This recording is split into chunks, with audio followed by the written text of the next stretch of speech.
Good afternoon and welcome to the Newsroom Pub. I'm Mary Ann Lazarski, president of the Milwaukee Press Club.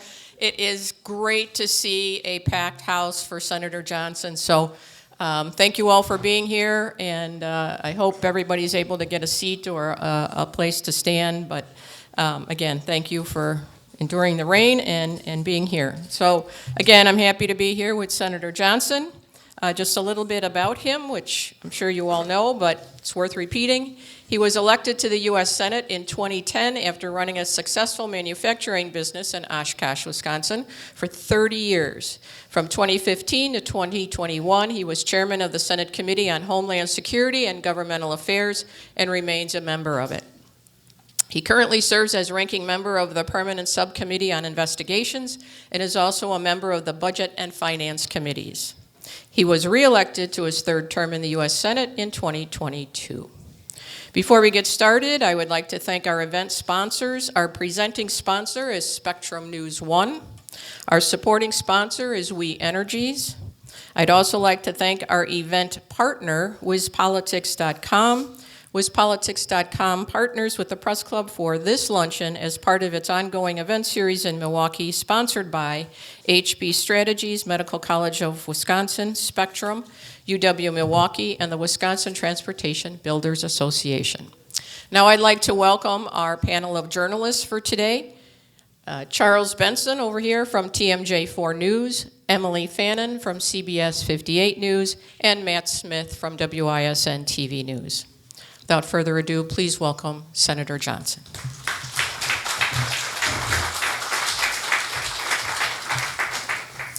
Well, thank you, Mary Ann. Thank you, the Milwaukee Press Club, and thank all of you for coming. I'll keep my opening remarks as short as a U.S. Senator can keep opening remarks. But just a quick little history lesson. I did the same thing over at Medical College earlier this morning. We don't do a good job of teaching history. We certainly don't do a very good job of teaching economics. So I view that as one of my responsibilities is kind of inform the public of these things. But let me just start 1930. I don't think very many people realize that in 1930 the federal government spent basically 3.5% of our GDP, 3.5. State and local governments back then were about 9.1%. So total government consumed and spent about 12.6% of our GDP. Now, I would argue that was the vision, the foundational premise of America. A limited federal government only doing those things that were enumerated in the Constitution, and most governing occurring where it's more efficient, more effective, more accountable at the state and local government level, government close to the governed. Now, we obviously have busted out of that over the decades because last year the federal government consumed about 23.4%. Almost a quarter of GDP is now consumed, spent by the federal government. State and local governments are 16.8%. So now the total government take is 40.2%, 3.2 times larger than it was less than 100 years ago. I keep talking about the run-up in spending from 2019 to this year and next year as completely unprecedented, except for World War II. So let me quick describe what happened before World War II and after. Prior to World War II, federal government spending had increased from 3.5 to 11.7%. So almost a threefold increase. That was the New Deal, Franklin Delano Roosevelt. Again, I would argue a lot of those programs were outside the constitutionally enumerated powers. During the war effort, so that was in 1941, we spent 11.7% of GDP. During the war, that ramped up to 41% by 1945. But back then, we had responsible leaders. We had the greatest generation that literally saved, civilization. They realized that we couldn't continue to spend. We ramped up government, but we've got to ramp it back down to pre-war levels. So by 1948, federal government spending was actually a lower percentage of GDP at 11.4%. So it's entirely possible to do this. I've been arguing that we need to return to a reasonable pre-pandemic level spending. Again, we went from $4.4 trillion in 2019 to over $7 trillion this year, projected about $7.3 trillion next year. It's a 58% increase. The analogy I use, I don't think of any Wisconsin family or any American family would, if they were faced with a serious illness, they had to borrow $50,000 to pay for medical bills. If that family member got well, they wouldn't keep borrowing $50,000 and keep spending at that level, but that's exactly what the federal government has done. It's completely unprecedented. We went on a massive bipartisan spending spree in 2020, incurred a $3.1 trillion a year deficit. President Trump lost re-election. President Biden came in, and rather than ramping down, returning to pre-pandemic level, he averaged $1.9 trillion in deficit spending over his 4 years. 1.9 trillion. Again, this is completely unsustainable. CBO's projections for the next 10 years show that we'll probably incur an additional $22 trillion of deficit, which would drive our total debt from $37 trillion up to $59 trillion. And I would argue, and I'll talk about this later if anybody asks me questions, I think that's a rosy scenario. So, I've been digging my heels in, saying that this is unsustainable, it's got to stop. One last little history lesson. If you've never gone back to watch President Eisenhower's farewell address, I'd really recommend you do so. It's 15, 16 minutes. It's a remarkable speech. It's unbelievably prescient. And of course, it's famous for the one warning about the military-industrial complex, which we have not heeded that warning. I think that military-industrial complex has led us into all kinds of foreign entanglements where we didn't accomplish the objectives. Americans were killed. We've sacrificed all untold trillions of dollars worth of treasure.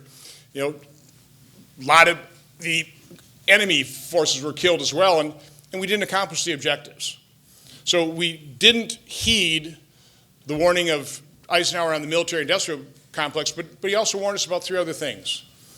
The first one was he warned us about public funding of basic science and research. He said it would lead to a technological and scientific elite that would drive public policy, and I would say drive it not in the right direction. I think what he was describing is, I think what we saw has been the corruption of science, certainly during COVID. Third warning, we've completely not paid attention to this one. He said you can't plunder our children's future. Well, we thoroughly mortgaged it. The transfer from young people to old people is profound. And us oldsters better own up to that fact that we can't continue to mortgage our children's future. It is wrong. It is immoral. It has to stop. It's one of the reasons I'm digging my heels in. The fourth warning, he spent the least amount of time on it, but might have been the most prescient and the most profound. He said we can't allow global society to descend into a state of dreadful fear and hate. And if you think about it, what drives all these wars? Well, it's, you create some boogeyman overseas and you create fear. Pandemic, that was all about scaremongering and creating fear to bring the American public to heal, to be able to impose vaccine mandates and make people wear masks and keep them in their homes. Again, the loss of freedom, we kind of forget about it because people just want to forget about it and move on. The loss of freedoms that occurred, that we accepted in this country during COVID are profound, and I would make the argument we can't let that happen again in the future. But also fear and hate. I mean, look at the hate spread by political figures to divide us. From my standpoint, I've been saying this quite some time, this nation needs to heal and unify. This can't go on, this amount of division. And I think the good news here is if you think of the big things in life, taking care of your family, raising your kids the way you want to, having enough opportunities so you can provide for your family, provide for retirement. I mean, those are goals we all agree on. So why are we so horribly divided? The answer is because people are purposely dividing us. My solution is don't let them. Focus on the areas of agreement. But that's what I always do in the private sector. The big difference between private sector and government is in the private sector, you have to focus on areas of agreement. You got a product, I want to buy it, now we can haggle over the price. You don't get very far in business arguing all the time.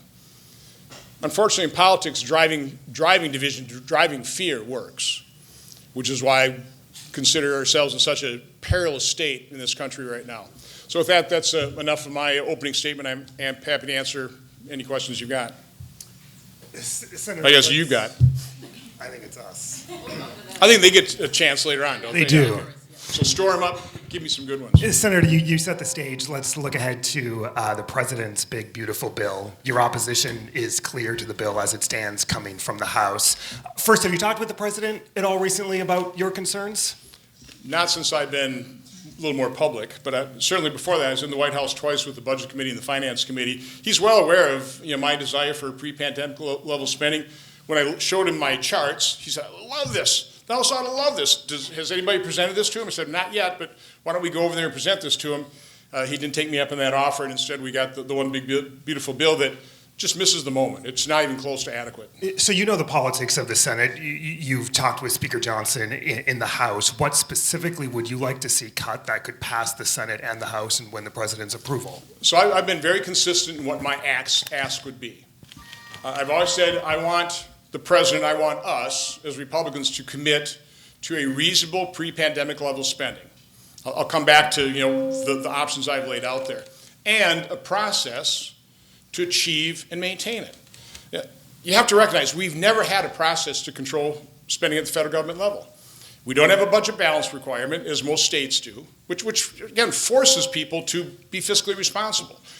I didn't realize this until really engaged in this debate. The appropriation committees were actually set up to be the control over the authorizing committees who were the big spenders.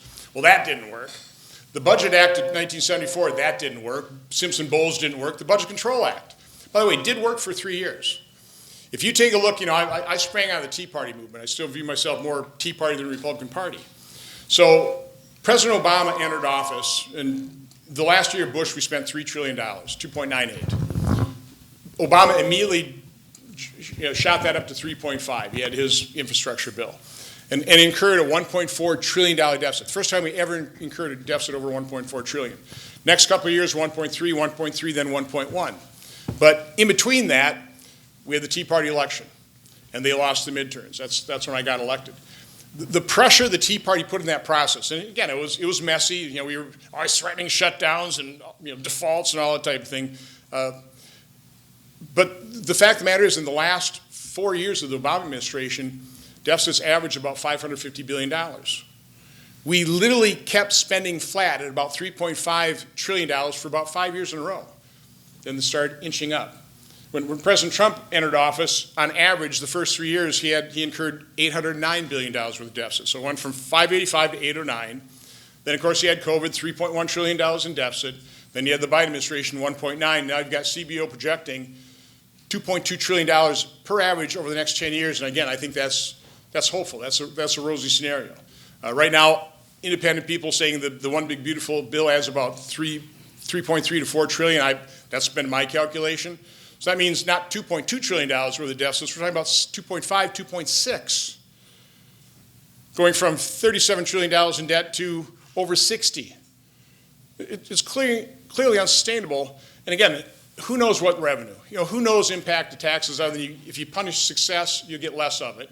But you can focus on spending. That's the more controllable figure. That's what you have to focus on. And right now, I'm sorry to report the House, the President, they're not focusing on spending, even though, and I would recommend, I got a great video on pinned to my top of my X post. It has a bunch of Republican leaders starting the President saying he's going to balance the budget. And then Republican leaders in some way, shape, or form saying we don't have a revenue problem, we have a spending problem. And at the very end of the video I asked, so are we willing to fix it? And right now, based on the one big beautiful bill, it appears like no, we're not. I am determined to try and fix it. So just to follow up on Matt's question, the one change you're seeking is wanting to reduce the deficit anymore. So are you okay with all the rest of the provisions in the big beautiful bill? And that's a pretty broad question. It's pretty big. Again, the way you achieve it is how DOGE showed us. Again, very business-like approach, right? You have to, we literally spend more time, a $10 million business, going line by line through their budgets than Congress does in total on a $7,000 billion a year budget. That's got to change. So I have to believe if you do, and I propose a budget review panel, senators, House members, members of OMB, have the department heads with their budget gurus come before us and explain, justify their budgets. And I've laid out the options. I went back to Clinton in 1998. I don't think we spent too little under Clinton. Obama 2014, we didn't spend too little under Obama. 2019 under Trump. And if you exempt Social Security, Medicare, and interest, leave those spending as you're going to spend them. But all the other outlays just increase by population growth and inflation. A very reasonable control, right? I mean, put some control in the process, you'd end up with a baseline budget somewhere between 5.5 versus 6.5. 5.5 to 6.5 versus the over $7 trillion we're scheduled to spend. So I've laid it out by budget category. I've actually printed out the more than inch-thick 2,000-line budgets for all these things. But again, you just go through that process and go, okay, hey, why are we spending 10% above fully inflated 2019? Or, even better, why are we spending more than what Clinton spent fully inflated? So you got to go through that process. And my gripe, I guess, with the House, not necessarily provisions. By the way, we have to address the Obamacare portion of Medicaid, which is putting it threatening the help for disabled children and the vulnerable people. It's the able-bodied, single, childless adults that should be working, could be working. They don't have to. That has to be fixed. So I totally support those efforts and probably then some, without impacting benefits for disabled children, the people that Medicaid was initially designed for. But Medicaid isn't Medicaid anymore. It's Medicaid plus Obamacare. Of course, we all vowed to repeal it because we knew it would do these types of things, create horrible incentives. But anyway, I've got to believe if you go through that process, and I've detailed it out, where this spending in excess of fully inflated 2019, there's a couple $100 billion in other mandatory. I mean, not even including Medicaid. You could leave Social Security, Medicare, and Medicaid alone, and there's still a couple $100 billion in other mandatory. There's a couple $100 billion in discretionary spending. Where are the rescissions for the DOGE cuts? They haven't got one yet. Now they're talking about $9 billion. I mean, Elon Musk has identified over $165 billion last time I looked. Where are those rescission packages? So again, I'm going to put pressure on the process. I'm going to put pressure on House and Senate leadership. I'm going to put pressure on the president to get serious about reducing spending, because you don't defeat the deep state by continuing to fund it at President Biden's levels. So a lot of numbers out there. Can you give me a bottom line? Do you want $2 trillion, $3 trillion? What is your number that says we finally have reached a cutback? I mean, you talk about pre-pandemic, but DOGE was only at $175 billion, right? So do you want $2 trillion, $3 trillion less in this proposal? So Charles, your reaction is the exact same reaction I get from the White House and from my colleagues. So, too many numbers.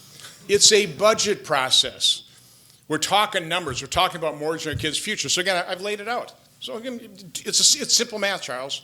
5.5 to 6.5 trillion dollars. Again, I would gravitate more toward the Clinton expenditures and plus things up from there. That was before 9/11. Probably have to increase defense, veteran spending. Okay, whatever. That's our baseline. You always hear members of Congress talking about zero-based budgeting, right? They're obviously not serious about it because they completely dismiss my 5.5 to 6.5 trillion dollar base budget. So again, if you're spending next year 7.3 trillion, and we've got enough senators right now that are pretty well saying, embracing what I've laid out for them, we shouldn't be spending more than 6.5 trillion in 2026. That's, again, simple math. That's 800 billion a year, $8 trillion worth of long-term savings. All right. So, but again, I don't talk about cuts. I talk about returning to reasonable pre-pandemic levels of baseline using total expenditures, the exact same expenditures that Clinton, Obama, and Trump laid out. That's not cutting. That's just returning to a reasonable spending level. do you think it's what I call the 3 R's, Ron, Rand, and Rick, senators, who are 3 opposed to this current big, beautiful bill? I think there are more. You do? Yeah, I'm pretty confident we have 4 that are going to dig our heels in. Again, all of us want President Trump to succeed. We want America to succeed. But I know President Trump made a bunch of promises. My promise has been consistently, we have to stop mortgaging our children's future. Okay? So no, I think they're enough to slow this process down until the president, our leadership, gets serious about returning to a pre-pandemic level.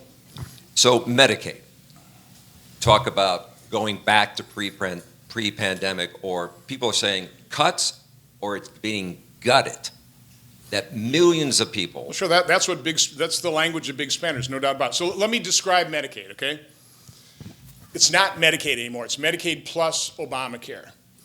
Medicaid, traditional Medicaid, the ones we all support, nobody's going to cut that.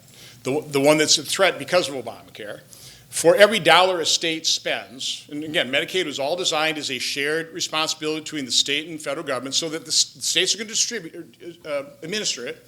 So we wanted them to have good skin in the game. So they wouldn't sign up ineligible recipients, so that they would try and control costs. So for traditional Medicaid, for every dollar the state spends on it, the federal government kicks in $1.33.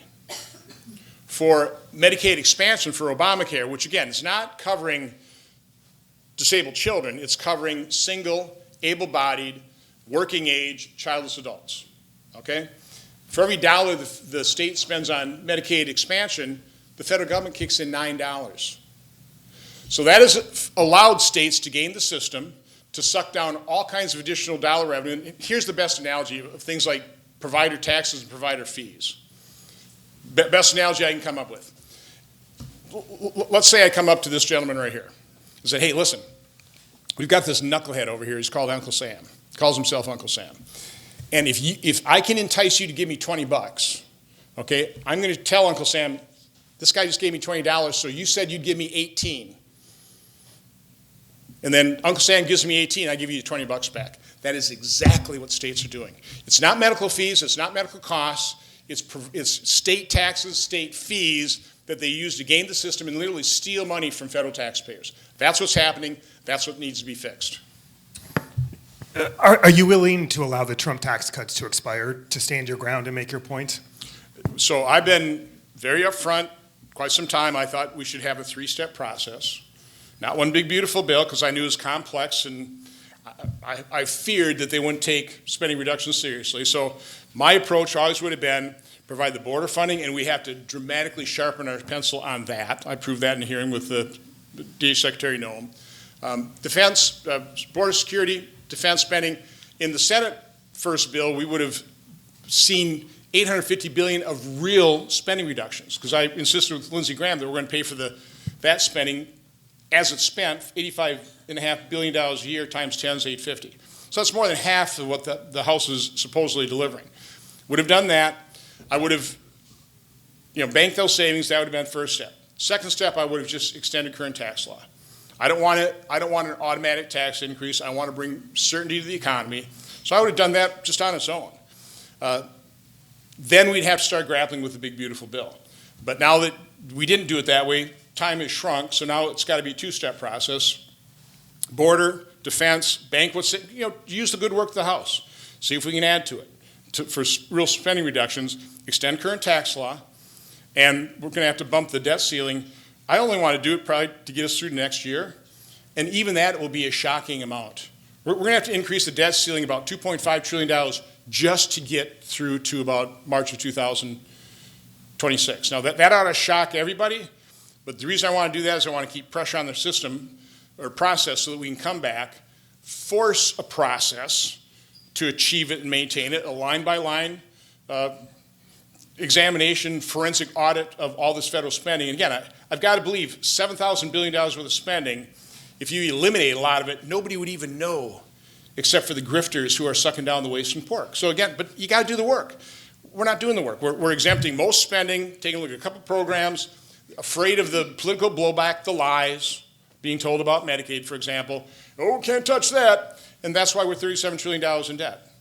So are Republicans going to pull the Trump tax cuts out of this bill? If I were in charge, I would leave those to put pressure on coming back and doing a second reconciliation. Is that going to happen? We can do 3 bills each budget reconciliation. You can do one on revenue, you can do one on spending, you can do one to increase the debt ceiling. So right now we're working with the fiscal year 2025 budget reconciliation process. We already have the fiscal year 2026 available to us. So this one I would do under fiscal year 2025, do the things I said, but I would leave the promises that Trump made in terms of his taxes, which, by the way, most of those provisions, listen, I appreciate the fact they're directed toward working men and women in this country, but none of them are really particularly pro-growth. They're just going to reduce revenue. There are other provisions of the tax cuts are already, the Tax Cut and Jobs Act that already expired. I personally leave those out as added inducement. But then you've got that debt ceiling hanging over your head to make sure people come back and really focus on pre-pandemic level spending. Do you have the support of Republican leaders at your conference to do what you just outlined? Well, I've always had, Leader Thune who wanted a two-step process. Again, I want to But speak where for, we are today. I don't want to speak for other senators, but yeah. I mean, I think most of us wanted a multi-step process. That was what the House wanted because it's hard to pass, and I love Speaker Johnson. I sympathize with his challenge. But I sympathize even more with our kids and grandkids whose future is being mortgaged. I want to bring up Elon Musk, who recently said he's going to be cutting back on political spending. Of course, many people are aware here his major influence in the recent state Supreme Court race this past April, spending over $100 million in the race. Want to just ask, do you think him scaling back how much he's going to invest in future elections could impact Republicans in the midterms? Well, first of all, I was so supportive of what President Trump and Elon Musk were doing in terms of DOGE. Not only did it identify just grotesque levels of waste and abuse that should be eliminated, but maybe even more importantly, it exposed how clueless, how oblivious members of Congress are to the waste, fraud, and abuse. We all talk about it, but specifically, we just gloss over it, which is why this process is set up. 75% of the federal budget's on mandatories, on automatic pilot. We never look at it. Now, I've told the story before, but after the COVID spending spree, now dysfunction, you weren't passing appropriation bills, so you had to do an omnibus, minibus. And so we're in the midst of that debate. This is about 3 years ago. And all of a sudden, McConnell is negotiating something where Republican senators, contrary to our own resolutions in our Senate conference, we're going to start taking down earmarks, which is the gateway drug to all the spending. So I stood up in a room about this size with about this many people, and I asked my Republican colleagues, hey, anybody know how much we spent last year? And it was just that silent. Nobody could answer the question. I went out to the Washington Press Corps, the people who are supposed to be watching this. Anybody know how much we spent last year? And somebody said, well, it's over $1 trillion. No, that's just discretionary spending. That's 25% of the budget. I mean, total spending. Nobody knew. The answer was $6.3 trillion. So the fact that anybody knows that is because I'm forcing them to know it. The only reason anybody knows that average deficits in this big, beautiful bill are going to be probably more than $2.2 trillion per year is I'm forcing those numbers on them. I know it's numbers. I mean, it's almost like garlic to a vampire. It's like, don't want numbers. But again, as I said, it's a budget process. You have to look at numbers. You have to look at reality. You have to look at the past. You have to look at how we got here. And you have to figure out some way to get us out of this mess. So let's go back to Elon Musk, because he says you've undermined it, not you, but the whole spending bill undermines what he's... I agree with him. 100%? I agree. No, I mean, listen, I think he's probably pretty discouraged. He's found, last time I checked his website, it might be higher, $165 billion. Again, I think it was harder to find as he was doing this. They're mainly looking at discretionary programs. Again, they were taking a different approach. They were looking at contracts, that type of thing. I want to go line by line, but it has to be disheartening. You show all this. We're not codifying it. I mean, it's one thing. Again, it's valuable just to expose it and expose how oblivious we are. But in the end, you have to codify it. If it's discretionary spending, that can be through rescission packages. Where's the rescission package? Now, because he made those comments, all of a sudden the White House saying, "Oh, we're going to send one up." Fine, but why is it only $9 billion when they've identified 165? What's going on here? Again, this will take presidential leadership. I mean, he led by setting up DOGE, but now he's got to get behind actually rescinding and codifying those reductions. The president or Elon?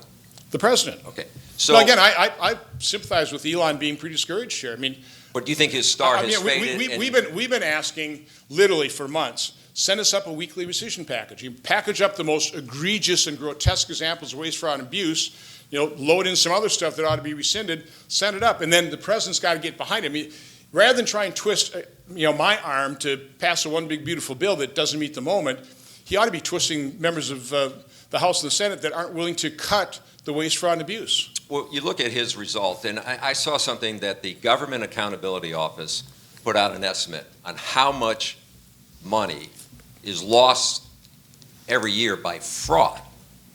$500 billion. That's far more than what Elon... That's why we have to go through this line by line. Okay, but if they're already telling you a number, and they're saying that's by fraud, they're not saying that's like overspending. That's not saying like people are cheating the system. No, listen, when I was chairman of Homeland Security, GAO was kind of under our jurisdiction, so we'd have Gene Dodaro testify all the time. Problem is, Congress just ignores. I mean, they've got something like 50,000 GAO reports that are just basically ignored. Because we don't have a process to control spending. You think there is fraud to that level, and if you were It wouldn't reducing surprise me at all. that fraud, you wouldn't be in the situation where you would have to worry about other cuts. Charles, you're making my case for me. Listen, again, I lay out all that. My colleagues, they start rolling their eyes when I start talking, but I'm relentless. So I've been sending chart after chart after chart, laying this stuff out, letting them know. Again, here are the pre-pandemic options. Here's how I got to this point. Here specifically. I mean, I've literally got a 17-page, which I, by the way, handed to Elon Musk in one of our first meetings with him. 17 pages by function number, by appropriation head, title, showing exactly where projected spending exceeded 2019, fully inflated for population. So again, I've done all the work. What I can't do, because I don't have access to information, is the over 2,000 line items. What is all that being spent on? And so again, we need. I'd like to take the Doge people, bring them over to this effort. I would like to hire a couple hundred, at least, forensic auditors to get in there. And then again, I want to establish this budget review panel, senators, House members, OMB, organize the process as you would in a business. And you set it up. I would literally put for every spending category, okay, here's what Clinton was in 98. That's what he spent, fully inflated. That's the $5.5 trillion baseline. Obama, 2014, that's the 6.2. And then Trump, 2019. Then I would literally have the managers why are we spending more than Clinton? Why are we spending more than Obama? Why are we spending more than Trump? And as I said, I think if you went through that process, there would literally be hundreds of billions of dollars. You said $500 billion by GAO. If you eliminate it, nobody would notice. Nobody would be harmed other than the grifters who are sucking down the waste, fraud, and abuse.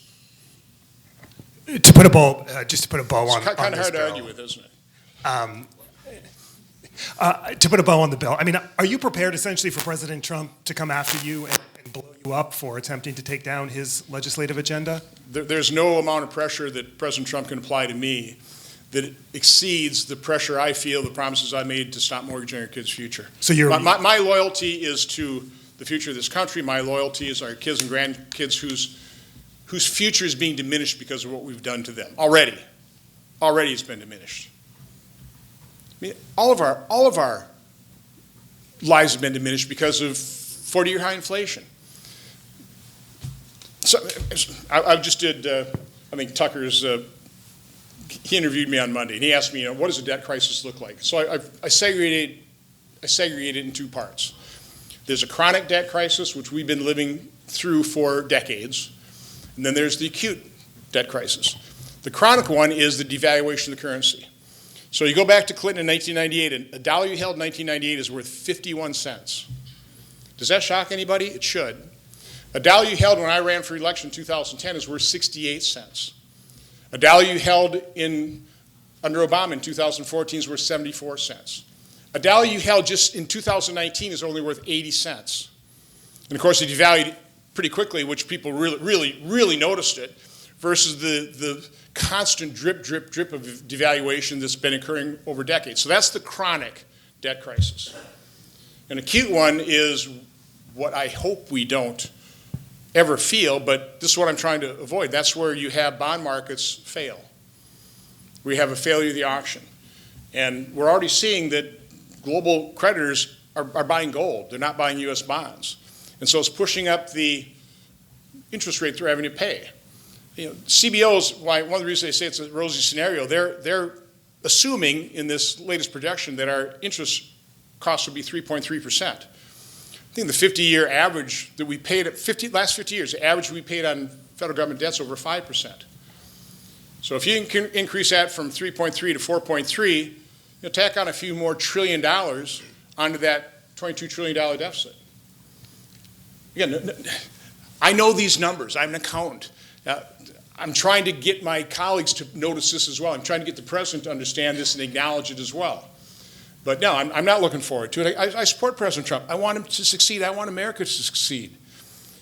But we won't succeed if we hit a debt crisis. And that's what I fear. And again, the markets are screaming at us right now. Interest rates are inching up. As much as President Trump is going to cajole the Federal Reserve to keep interest rates low, he doesn't control long-term bond rates.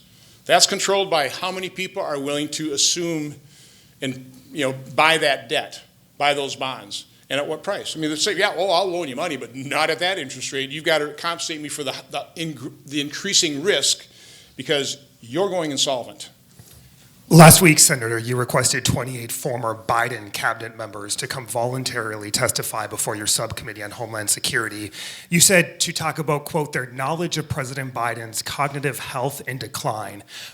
Are you prepared to subpoena these members if they don't voluntarily come? I hope it doesn't come to that, but yeah. Listen, this is serious business.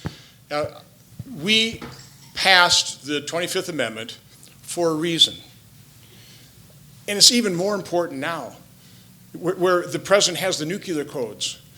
There is no more powerful human being on earth, politically, than the president of the United States.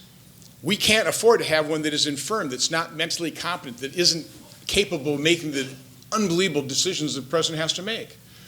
And so we passed the 25th Amendment to signal to the vice president and the cabinet, say, hey, if something's going on here, if it was widely reported that Woodrow Wilson, his wife, pretty well ran his administration after his stroke. You need to come forward to protect this nation, to protect our citizenry. It won't be fun, it won't be pleasant, but we've given you the mechanism for doing so. The fact that it certainly appears, and that's why we got to talk to these folks, it certainly appears that President Biden was not with it. I think it was pretty obvious to all of us that we're honest in looking at it. But the reports coming out of Jake Tapper's book, that should frighten everybody. And the purpose of my investigation is, first of all, a real investigation. I'm not talking about a show trial here. I mean, eventually might have a hearing on it. I want to find out what happened, to report to the American public, to put on notice future vice presidents, future cabinet members, that listen, if you're seeing this, don't fool around with this. It's going to be an unbelievably difficult decision to make, but you have to put they all take oaths of office. You have to put your oath of office above and beyond your personal considerations or loyalty to a particular president who just may, unfortunately, not be competent, not be able to carry out the duties of the president of the United States. So yeah, no, I'm darn serious about this, but I want it to be a serious investigation. I hope they volunteer. I hope they come forward. What I've asked my staff to do is, I want to publish basically a list of questions. This isn't gotcha. This is what we want you to come and answer. You appear you're ready to go toe-to-toe with President Trump when it comes to this bill, making some. There's not a lot of Republicans in Congress right now that speak out about that. I'm just curious. You also talked about how powerful the presidency is. Would you ever run for president? No, God, what an awful job. No, I mean, just thought I'd ask. I mean, seriously. I would not want to have to make the decisions the President of the United States have to make. I'm just being honest. I mean, war and peace, sending the finest among us into battle, what those are. Again, that's why I don't care who the President is. I respect that responsibility. I truly do. But I wouldn't want it. Think less of me, but no, that's just nothing I... You also have this secret sauce here in Wisconsin as a Republican that can win on the ballot. With Trump on the ballot or not. Republicans are struggling when Trump is not on the ballot. What do you think is the problem? And what do you think is your winning formula that seems to work here in the battleground state? Turnout of our voters. I think what's always amazed me is, and I don't look at percentages, I look at total number of votes. And it's really remarkable. You take a look at 2010 and the Walker recall, and you look at all these things, and no matter what the actual turnout is, whether the votes totals for the winner is 1 million or 1.3 million or 1.5 or now close to 1.7, it seems like both sides turn out like equally. I mean, it's kind of the same percentage, so that we end up with victory margins of like 30,000. That's kind of hard to explain. I think the greatest danger right now is what shows up in these Supreme Court races, where if you look at Dan Kelly's race with Janet Protasiewicz, Dan Kelly got, that followed my 2022 campaign. Dan Kelly got 61% of my vote, and Janet got 78% of Mandela Barnes' vote. Fast forward to the most recent election, Brad Schimel got 62% of what Donald Trump got, and Susan Crawford got 78%. I mean, unbelievably consistent. And I think the greatest danger really right now, and again, Trump didn't burst on the scene here till 2016, so before that, he had no impact. But right now, the concern would be that he certainly drove turnout in 2024, and if that many people, even, let's see, they all had to be aware. I mean, Elon is out there spending tens of millions. A bunch of us, we're doing talk radio, we're doing everything we can to say this is an important election. If you want to support President Trump, you don't want to see him have to weather another impeachment trial. If the House gets taken over by Democrats, get out and vote. And yet only 62% of them came out to vote. So is this a movement that's really dependent on one person? That would be a big danger. As opposed to, I ran in 2010 because of freedom, because we were mortgaging our kids' future. Those are enduring principles. I would hope we have Republican voters, conservative voters that come out to vote based on those principles. So you've ruled out running for president. Have you ruled out running for Senate again in 2028 so you can try to beat your colleague, Senator Grassley, as the... So I learned in my second run, when I absolutely meant second and final, you can't say, never, okay? I don't want to. I mean, I'd like to dig my heels in now, set this nation on a sustainable course, and then go home. Do you feel... By the way, that is, I think what makes me maybe not totally unique, but somewhat unique in Congress is I'm willing to do these things. I'm willing to speak out. I'm willing to say what I consider these truths are, even though they're very unpopular. It gets me vilified and ridiculed, because I'd rather go home. I don't covet the position. Okay, I don't revel in the, I'm a U.S. senator. It's, I'm just a guy from Oshkosh just literally trying to save this country. So then, let me ask you about tariffs, because you've raised some concerns about what's happening in that lane right now. And it seems like day after day we hear another company saying they're going to have to raise prices because of what's happening. If you look at what the president is trying to do you understand what it is he's trying to do? And where does it need to end? Because I understand you are for free trade, but you think that we're too dependent on China? So I would like to think, and I think this is pretty true, I think what President Trump would like is a tariff-free and a non-trade barrier-free world. That's impossible to achieve. I think the biggest problem with the current trade war is the disruption of supply chains. I've heard a pretty convincing case. I was actually just on Larry Kudlow, and I listened to Art Laffer before that, making a pretty convincing case that, and by the way, I agree with this. I don't think tariffs are going to necessarily be inflationary. If they are, to a certain extent, it's going to be a one-time deal. And those tariffs are applied to wholesale goods, but they're offsets. It's complicated, okay? So I'm not so concerned about the inflationary impact of tariffs. I'm concerned about the disruption of supply chains, the uncertainty, instability that this whole trade war has injected in the economy. I'm talking about businesses, they're just putting their capital expenditures on hold. I know President Trump says he's got $10 trillion, but right now people aren't spending it because they don't know what's going to happen. They're facing a massive automatic tax increase, which is one of the reasons I want to take that off the table. So no, I'm definitely concerned about that. I will give the President's team credit. They're very open. They allow me to and give us access so we can let them know about all these businesses that are competing globally. I mean, that's the other thing. You've got a lot of Wisconsin manufacturers that compete globally against global competitors that aren't subject to tariffs. And so it puts them in a huge cost disadvantage, which, again, if you're concerned about trade deficits, and I'm not, I'm really not. There can be a problem, but that's, you're always going to have a capital account surplus to offset that. But if you're concerned about trade deficits, if you harm exports, if you make it impossible for U.S. companies to compete against their global competitors, that's not going to help the trade deficit. So it's a very complex subject. What I don't want to do is decrease President Trump's leverage in doing whatever he's trying to do. Whatever this, I think he's obviously recognizing what's happening in the markets and stuff. Why he continues to delay the implementation of this. I do think he wants to generalize 10% tariff across the board. I don't think that will be overly inflationary. It will raise revenue. I don't think probably as much as they think it's going to raise.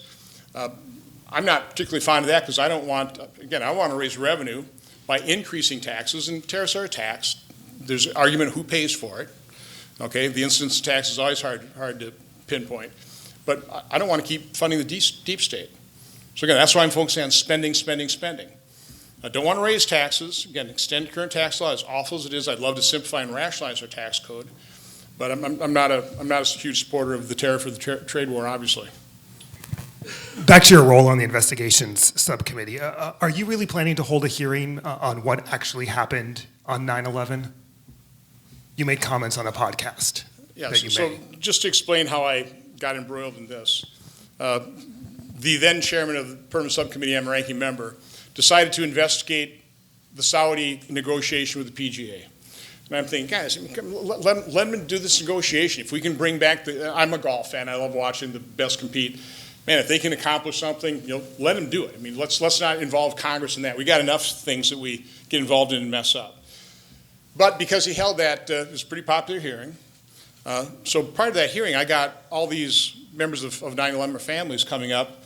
They'd always bring me the heavily redacted FBI report in terms of what they knew about Saudis. It was incomprehensible because of redactions. And they had a simple request. I mean, it's been 20-some years. Unredact this. Let's let the American public know what we knew about Saudi involvement. And so, I made the pitch to Chairman Blumenthal of the hearing that, why don't you join me? He didn't have any choice. He had to. So we both requested twice from the Biden administration, give us that information.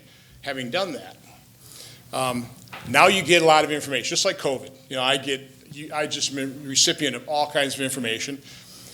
And again, I take my responsibilities very seriously. I'm the chairman of the permanent subcommittee investigation. We have the strongest subpoena power of any committee or subcommittee in the Senate. It was given to the chairman for a reason, to investigate things that are important for the public. I just happen to think you have all these 9/11 families, they don't have closure. They know all this information. Firefighters know all this information. And as I've I've looked at hours and hours of documentaries, kind of starting with World Trade Center 7. And I won't go through all the very legitimate questions that remain unanswered, and it certainly piqued my interest. So I'm just at the phase right now, laying out all the legitimate questions. Again, if I can answer them, if I can bring some closure, great.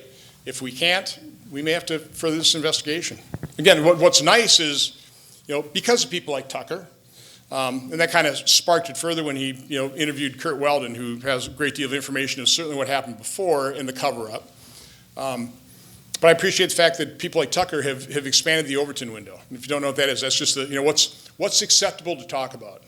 I think if you've been following me, you realize I generally push the boundary of the Overton window all the time. I think that's a good thing. We haven't been allowed to ask certain questions on a host of issues, and we should be able to ask those questions and get the answers. You just brought up COVID-19 vaccines. There was some big news yesterday with HHS Secretary Robert F. Kennedy Jr. no longer recommending the vaccine for healthy children and pregnant women. Do you think he needs to take a step further with that recommendation? First of all, it never should have been recommended or approved for children who had a virtually zero chance of a serious complication from COVID. And we knew that very early on. It never should have been recommended. What my hearing did and my report showed is that the FDA was well aware of the risk of myocarditis, in particularly young people, particularly young men, end of February. One of the reasons we wrote the report is, again, it's been difficult. Bobby Kennedy is absolutely committed to 100% transparency or radical transparency, but his department is not. So it's still like pulling teeth getting information, but we got enough information to show conclusively internally, even after months of being warned by Israeli public officials about a large number of myocarditis cases in young people.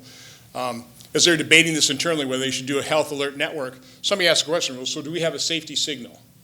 That's an important thing, a safety signal. That's something that triggers certain things. Do we have a safety signal on myocarditis? And the answer internally on their memo, we got it. When it comes to young men ages, I think 14 to 18, the answer is yes. So they knew, and they still didn't issue the health alert network. They issued what they call clinical considerations. And even in that, they didn't warn doctors how serious myocarditis could be. And let's face it, unless you're a cardiologist, you may not understand that, particularly when you've got federal health officials saying, oh, this is mild and rare. I mean, no, it's not particularly rare with these COVID injections, and it's not particularly mild, okay? So they should have warned doctors, clinicians, that if you have a case of myocarditis, first of all, ask whether or not this followed an injection, a COVID injection, and secondly, advise that patient, do not participate in strenuous sports for like 3 months. They didn't even include that warning. Why? They didn't want to alarm people. They wanted to mandate the vaccine. This is that time period where they want to mandate this. They don't want to get these fully approved for everybody. They want to jam it down people's throat. They had already sabotaged early treatment, which was always bizarre. Why don't we try and treat this? Why are you sabotaging perfectly safe, nothing's perfectly safe, but generally safe, way safer than most drugs, generic drugs, that a lot of clinicians are saying are working? Why would you do that? Why not let doctors be doctors? Again, it was all about what was in the interest of, I guess, those federal health officials that always wanted to push the COVID injection, as well as Big Pharma that made billions of dollars. You want him to go further, though, than what he just recommended. I want him to first restore integrity to science.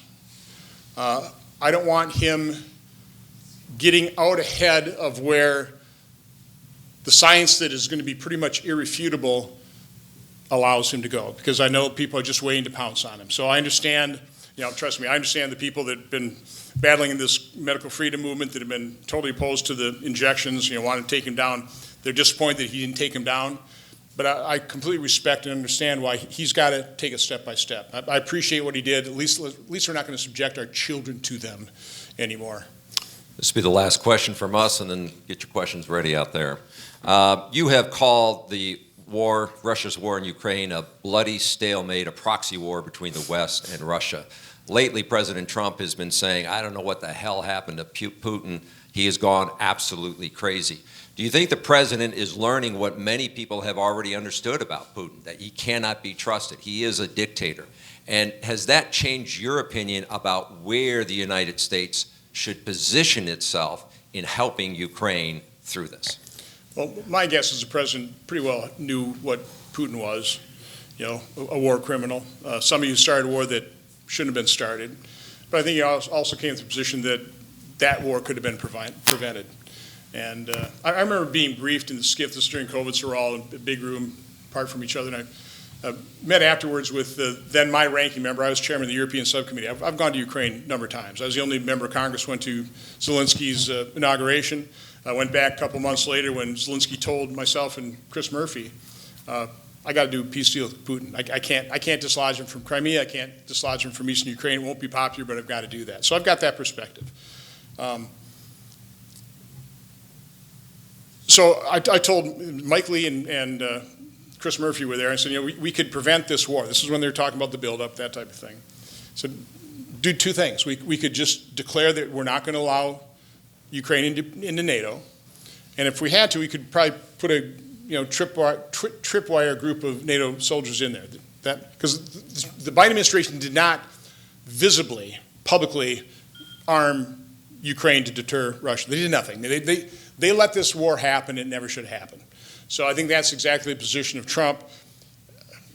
I share his position. We got to end this war. I knew his end it in 24 hours was overly optimistic. It's kind of his, tendency.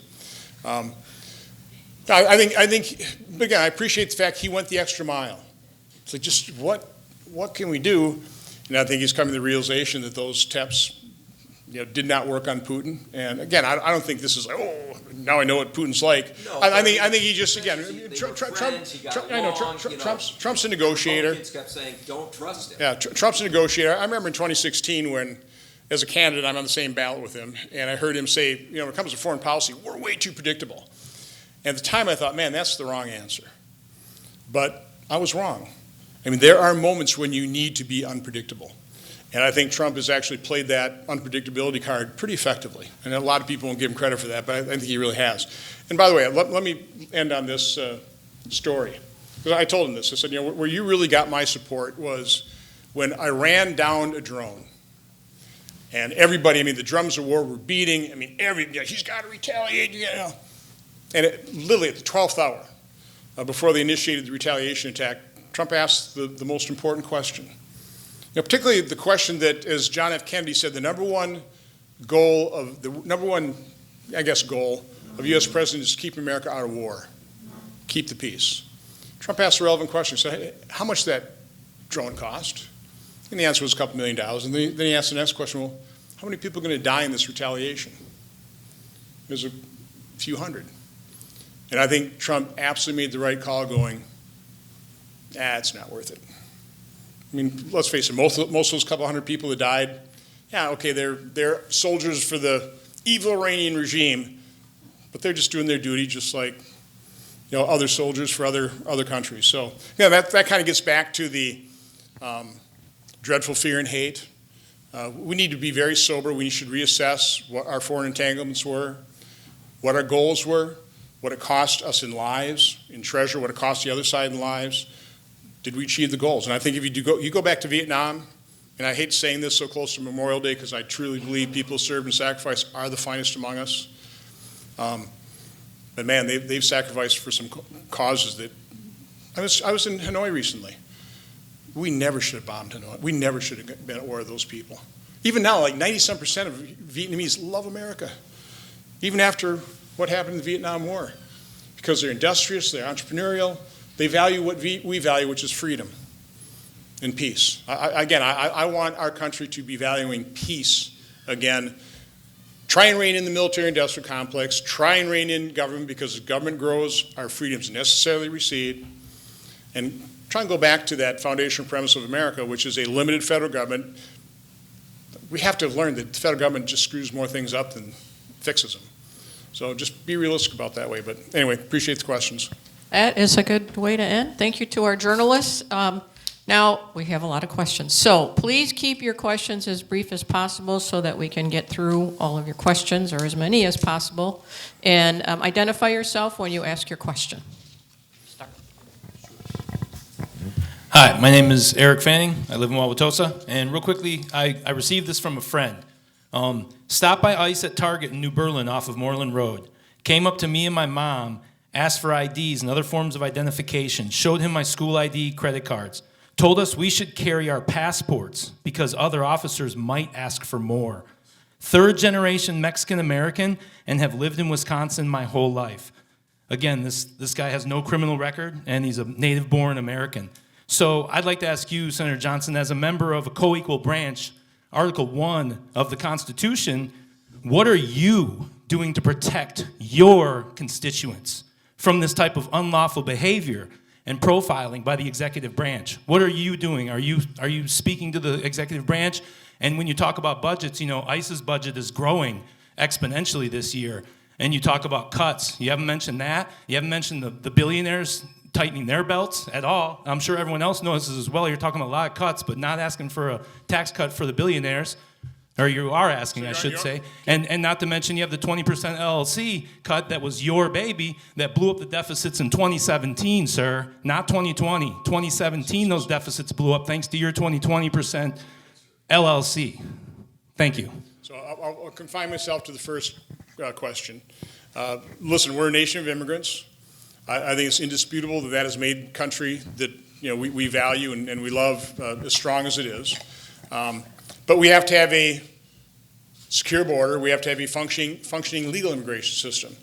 And among all the harms by President Biden opening up the border, I mean, obviously creating a clear and present danger, one of the more serious ones is a setback having a functioning legal immigration system. I was working with President Trump, Jared Kushner, in 2020 and Mike Lee on a bill that would have taken something like 100 visas down to 6, award them on a metrics basis, taking care of the DACA kids, because we want to fix that problem.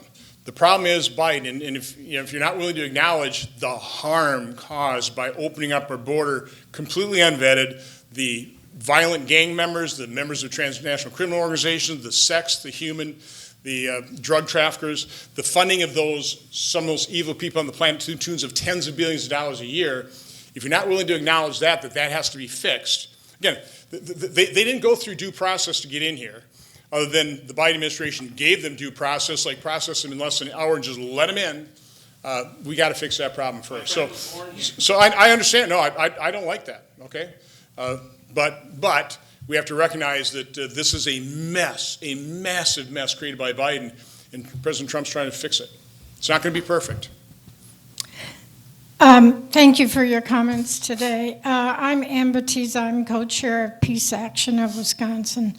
And I want to say to our journalists, our panelists, I'm surprised that not one of you raised a question about the genocide that's going on right now with the Palestinians.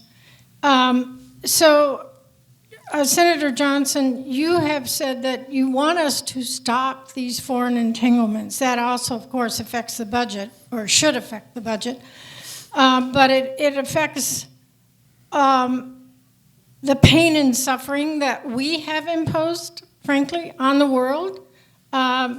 In large part, I mean, it's very obvious since 9/11, all of the foreign ventures that we've gone into with absolutely nothing to show except death, destruction, refugees, 37 million refugees, according to Brown University, from our Middle East wars. This is even before what's going on now. What are you going to do to talk to President Trump to stop the sale of arms to Israel? That if we stopped that genocide would end. It would end. Well, what can you do to encourage? First of all, I don't accept the premise of your question. Are you not concerned, or are you not outraged by the October 7th attack? I mean, the brutal attack, okay? Listen, war is hell. Israel gave Gaza to the Palestinians. They elected Hamas, okay? They've tried. They've tried, okay? But Hamas attacks them, brutalizes. I mean, brutalizes. I've been offered the opportunity to view the videos. I don't need to see the videos. I really don't think I could stomach the videos of the horrific, barbaric brutality of what happened on October 7th. I guess you're okay with that. But the fact of the matter is, war is hell. War is hell, and the only way war ends, unfortunately, the only way that war ends in general is somebody has to win. And I think at this point in time, Israel is bound and determined to win.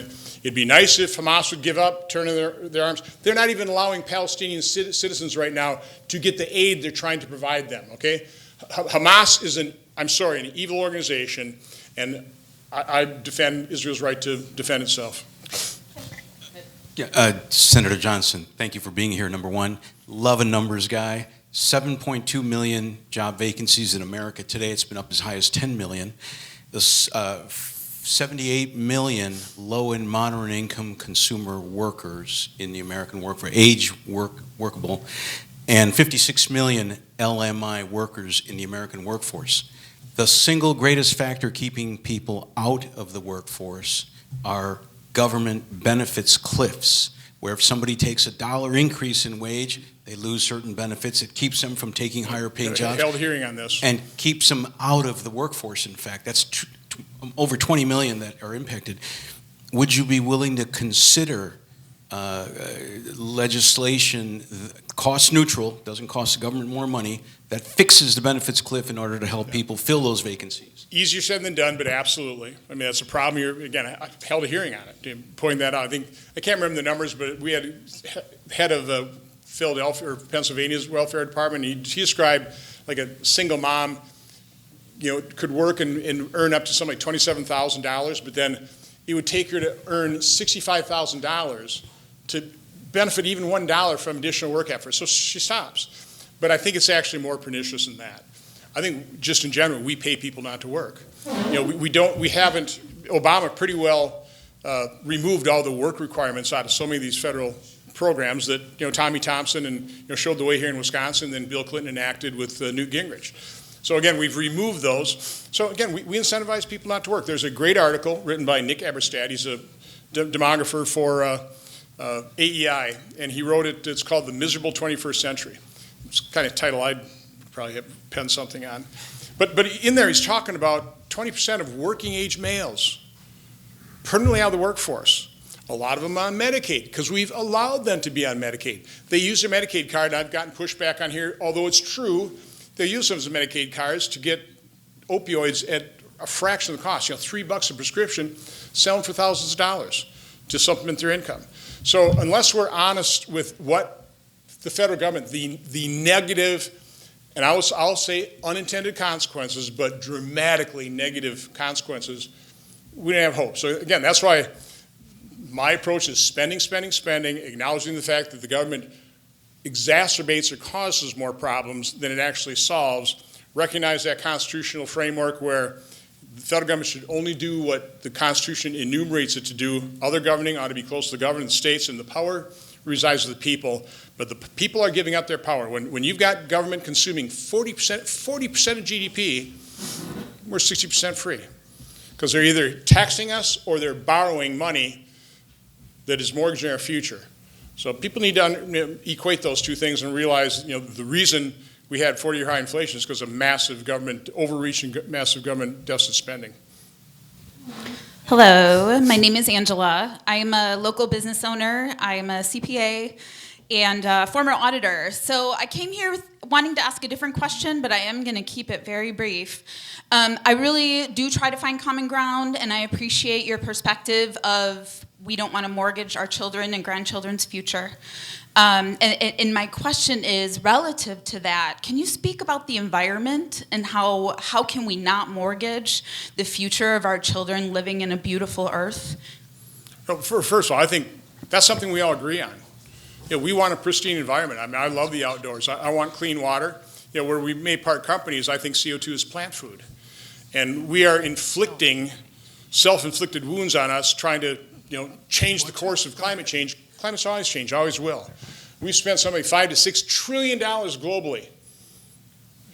Haven't even bent the needle according to these climate models. So it is insane what we're doing. I agree with Bjorn Lomborg, who completely agrees with climate change. I'm far more skeptical. But we shouldn't spend a dime on climate change. We'll adapt. We're very adaptable. So in order to live well, you need power. And you need abundant and as cheap a power as possible. We are driving the cost of energy up, making ourselves vulnerable. Again, I'm connected to people who really watch this stuff. They just had a brownout, I can't remember where, because all these jurisdictions now, because of this insanity of climate change, they've switched to renewables, which aren't reliable. They may be renewable, but they're not reliable. They don't have the backup. And now, before it's even in the hot season, we're experiencing brownouts or power outages. So this will come back to bite us. It's biting Germany. It's insane what we've done. But again, absolutely. I often say, government doesn't solve problems. In one case, there may be more, but one that's, I think, very notable is EPA. That was set up to reduce the pollutants, I think 5 or 6 different pollutants. Did an amazing job. And I appreciate that. We don't have rivers on fire. I think we have cleaner groundwater. We have cleaner air. That's good.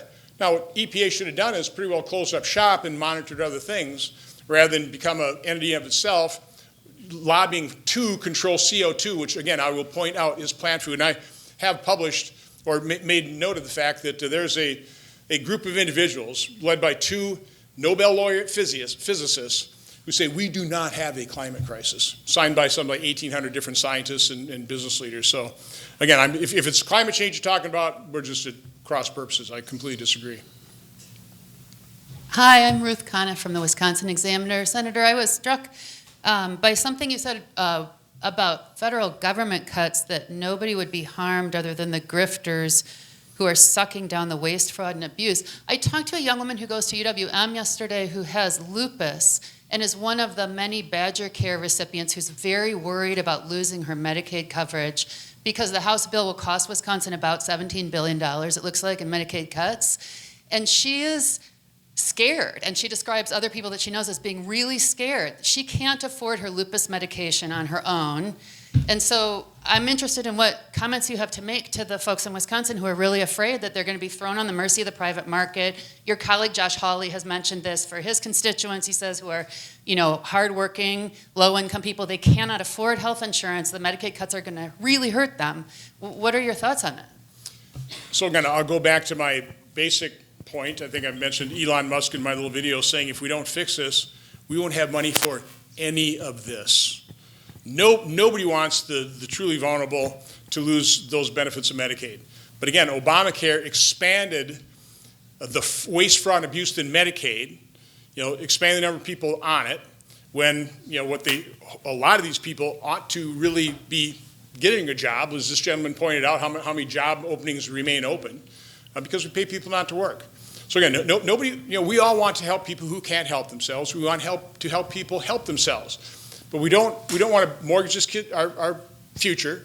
We don't want to create a massive debt bomb going off and blowing up in all our faces and not having money for any of this. So again, I'm not saying the federal government doesn't spend money on worthy causes. It's just gotten out of control. Dan Bice at the Journal-Sentinel. When you ran in 2010, you had two issues you brought up.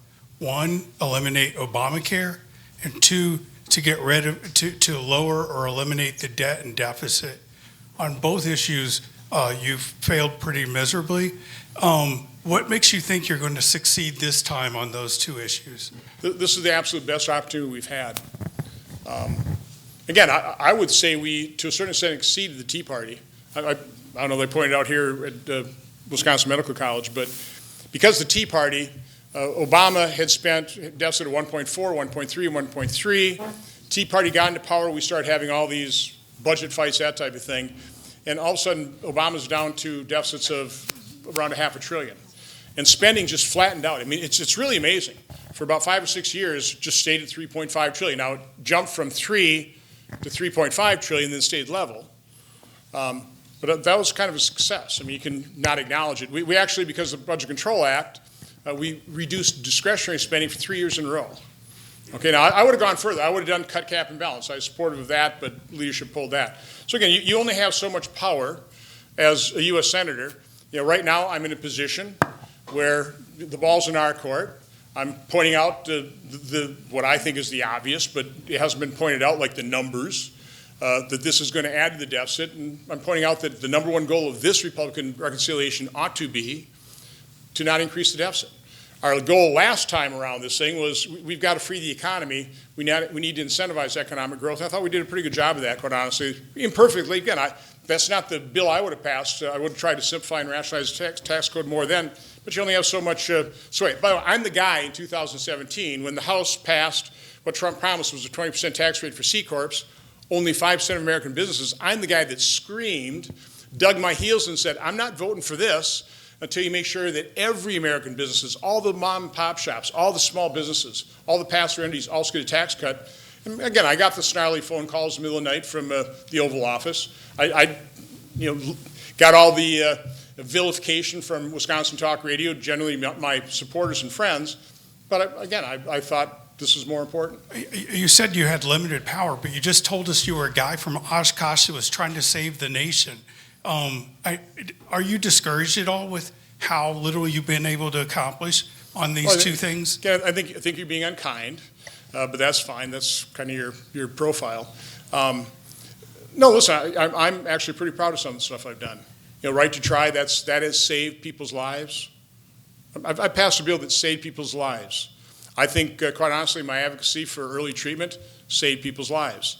I think the fact that I dug my heels in an imperfect bill, but made sure that 95% of American businesses also got a tax cut so they can compete with the big guys, I'm pretty proud of that.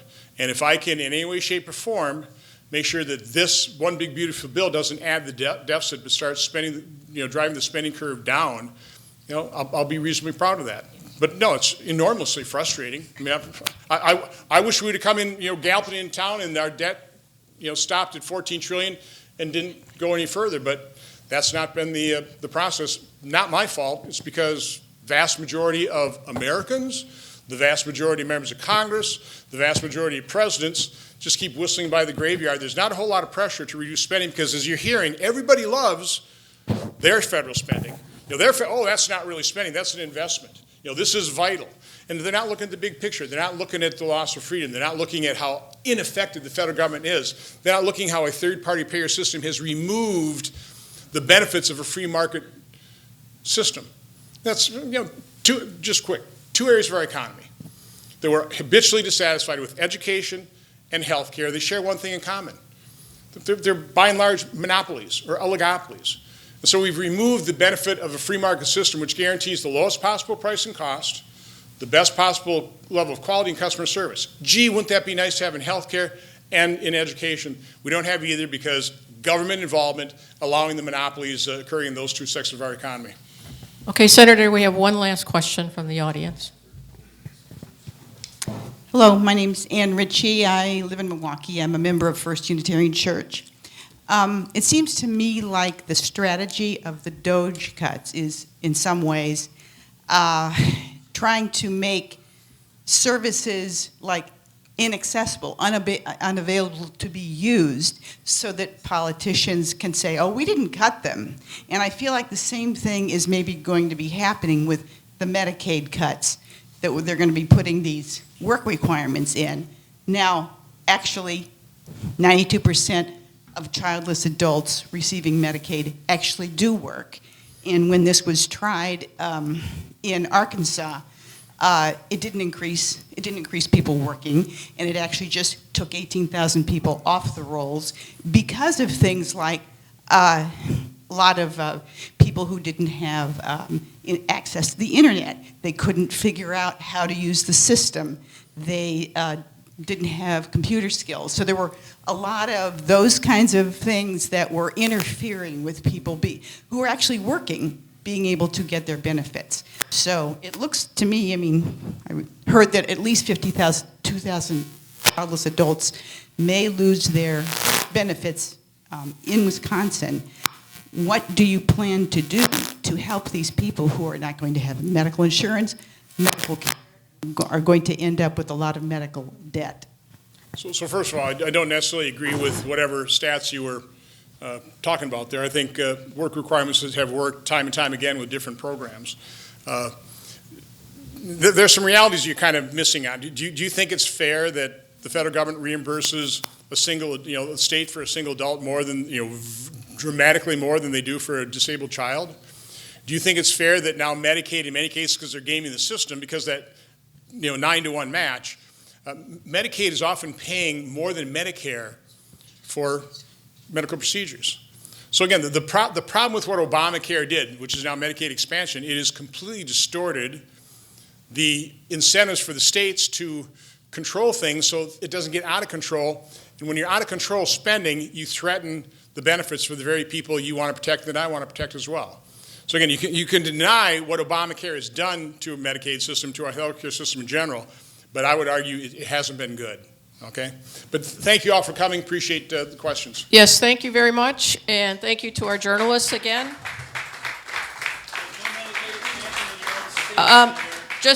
Sir, please. Thank you again to our event sponsors and to the Newsroom Pub and Safe House for being the hosting sponsor of this event. If you're interested in membership in the Press Club, please go to MilwaukeePressClub.org. A few dates coming up. If you could just wait until I'm finished, that would be great. Wednesday, September 7th is our annual meeting. The 24th, Newsmaker with MPS Superintendent. Thursday, October 2nd, we'll have Milwaukee's Archbishop here. And Friday, October 3rd is our Media Hall of Fame at the St. Kate. Again, thank you very much.